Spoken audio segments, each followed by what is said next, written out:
जब सुने के होई भोजपुरी गाना बस बजे के चाही गाना।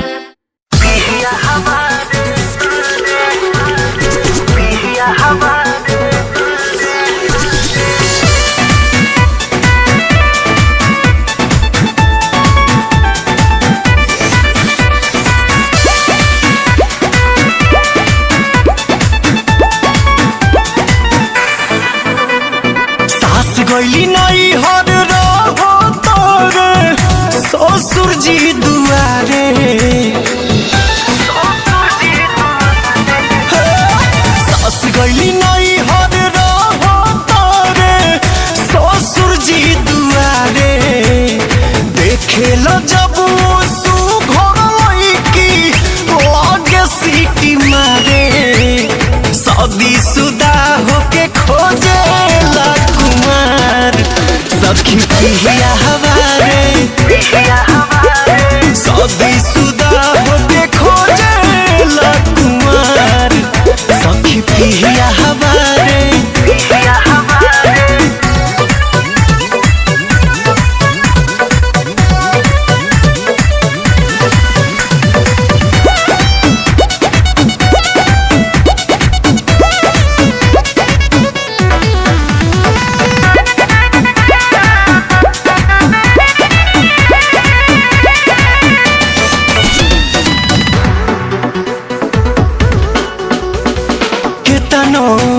गरियाई कोनो असर नहीं बावे।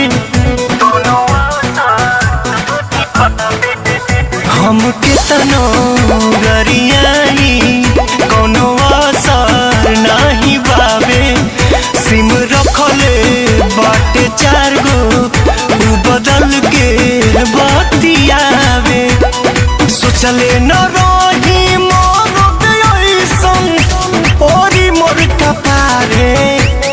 शादी शुदा होके खोजे कुमार।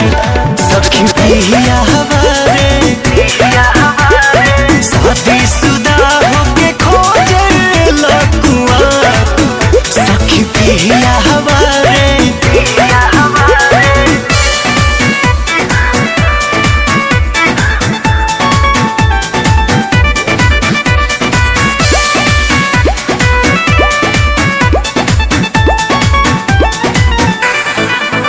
कॉलेजिया स्कूलिया के गेटवा पर जाए।